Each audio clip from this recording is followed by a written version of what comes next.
Hi everybody, Steve Farmer bringing two game fragments from the 2012 Ye Old Pueblo Open.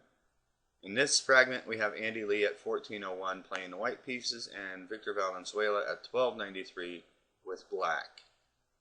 Now, black here is putting up a fight. This is actually an interesting opening variation. It came out of what I call the Medina defense. It's opening that I worked on with a student I had at one time. And it's actually a very bizarre opening for black, but it's actually quite solid. It's very hard to bust through with proper play. In here, things are not so clear. Black is a pawn down, but he's pretty solid on the king side. White's not going to be able to attack him there, but he has problems with his A pawn right now. And in this position, he's worried about his rook being attacked, so he plays rook to a7. Just to point out, knight takes e4 is a better move. Gets the pawn back, and it's also got some hidden threats in here too. For example, if queen takes, then knight takes f2 is forking the king and queen, so he can't play that. And we're threatening to take on f2, so if he takes on a8, we can take with check, solidify our knight's positions, and then grab the knight on a8. Interesting play. Okay, but we won't go into that any further. In the game, Victor played rook to a7, and now knight takes d7. Now, on this move for black, whoever was keeping score wrote down the equal sign in the square where you put the move. There was no move. There's just an equal sign. So there's like two choices here. Well, three. I guess you could move the queen. But there's two obvious choices to capture. There's rook takes on d7 looked most logical and fairly balanced, and that's what I tried out first. But things didn't follow suit as I played on through the rest of the moves. So then I inserted knight takes d7, which did work out with the remaining moves. However, that is a blunder. So people, when you're keeping score, please don't just put ditto marks or equal signs or something like that. Put the actual move in, write it clearly, write it with enough pressure to make it come out clearly on the score sheet and the copy. It's just ridiculous, some of the score sheets I see. I would have to say that I can only bring you about half of the games that are played, because in about 25 to 30% of them or so, the score is so softly written that you can't see what's on the carbonless copy. And on the rest of those that I can't bring you, the score is just absolutely incomplete or illegible. Sloppy writing or wrong moves put in. And to play detective on each and every game to try and figure out what move was played where takes up a lot of my time. And if you like having your games presented to, on chess databases or in videos, if you do that, you won't have that happen. You'll just be listed as score incomplete. Alright, so he took on d7 with the knight. Now bishop takes g4. Now, black's position is starting to get a little too weak here after playing knight takes on d7. Just gives up that pawn. So bishop to g5. Resignation was an option too. Queen to e2, knight f4. Pawn takes, bishop takes, and bishop f5.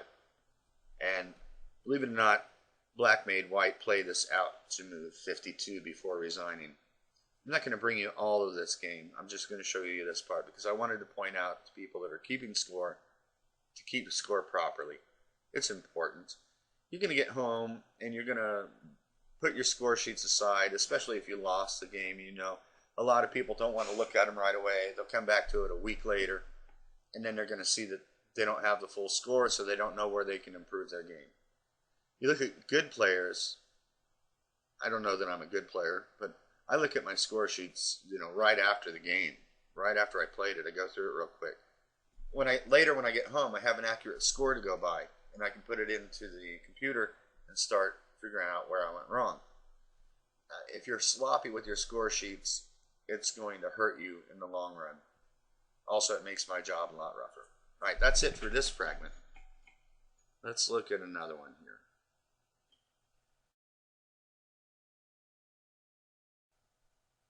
Alright, this one is a game between two friends of mine, Tom Mayka, playing white, he's rated 2021, and Amrit Gupta, who's rated 1983, playing black. And if you'll recall, Amrit tied for first at the recent U.S. Amateur West. Okay, it is white to play here, and he plays rook h to a7. Black is down 2 pawns, but one of those pawns is a doubled c pawn. So the only advantage he has is really in that f pawn. And it was really nice to watch how Tom hung in there and made the most of this pawn.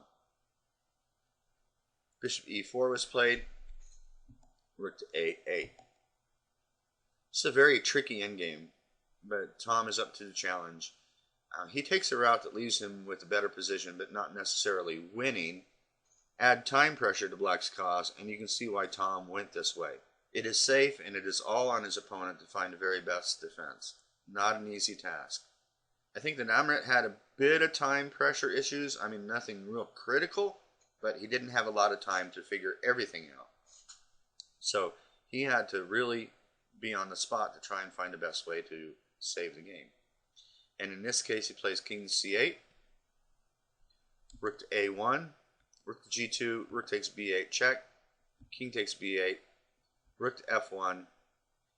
And now I think that black is possibly able to hold this position if he had time on the clock. Here he plays bishop takes c2, and this is very hard to deny this move. It looks like you have used your cunning to win a pawn, but this is not really the case. Tom had actually figured this out.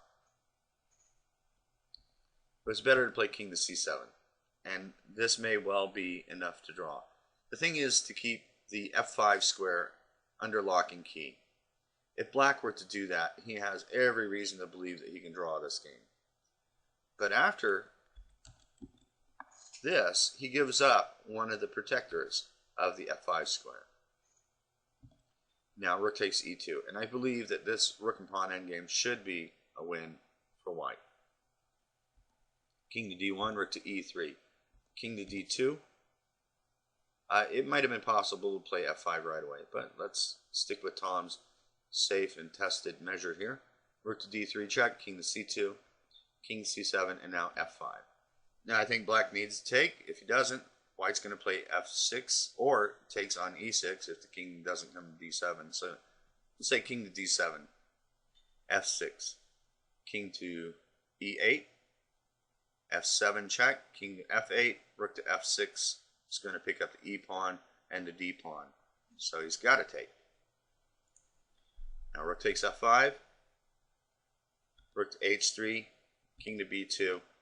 I think this is a little bit of wasted measure here, but when you have the luxury of having the advantage in an endgame, sometimes you want to do that. You want to toy with your opponent for a while and make him chew up more time on the clock. You have the luxury of making do-nothing moves as long as it doesn't hurt your winning chances. But just to give you an example, rook to f7 right away, king c6, rook f6, king b5, rook to d6, rook h2, king goes back, rook h1, king d2, rook h2, king e3, rook h3, now king f4. And now if he takes, then we can go here, c1, rook takes d5 check, king goes here, rook to e5, rook to f1 check, king g5, and this is going to be a pretty easy win. Okay, easy to understand that kind of stuff. Going back in this variation, he goes rook h4, you go king g5, rook h7, and e6 is going to win easily as well. So going in right away with rook to f7 check works easily enough. Tom doesn't ruin that by playing king to b2. After king c6, rook f6, king b5, rook to d6. The technique is still the same. King to a4, rook a6. I don't know why he was being overly panicked about his king coming in. Rook a8. Okay, just getting through some moves that really don't have a lot of bearing on the position. King d2, rook d3, king e2. There you go. This is a way to play it. The king is going to protect the e-pawn's promotion from the back ranks, so the black rook cannot get to the e-file. rook takes, e6, rook to c2, king to d1, rook to c3, e7, rook to e3, and promotes, takes, king b3, now rook to d8, and Amrit resigned at this point. A titanic struggle, 87 moves. Overall, it was a well-played game, with the exception of taking on c2. Back here at this point. Always be cautious. If you think your cunning is winning a pawn, your opponent may be more cunning in letting you have it. The more important issue in this position was the control of the f5 square, and Amrit did not follow through with that. This is a frustrating loss for Amrit. He dropped out of the tournament after this game, and that's a shame. I think that Amrit needs to play and play a lot. It's like my friend Ed Yetman would always say, look, you took the fat chick home with you. You just can't walk away. Okay, I'm paraphrasing it to keep it clean for the viewers, but I think you get my point. Amrit could play for a win in the final round to come out with an even score for the tournament. Sure, after winning the U.S. Amateur, an even score in an Open may not seem like much, but this is a different level of play, much different than the Amateur, and practice at this level of play is needed in order to improve. Alright, that's it for the game fragments from round 4. I think I have one more game to bring, and that should be a short one as well.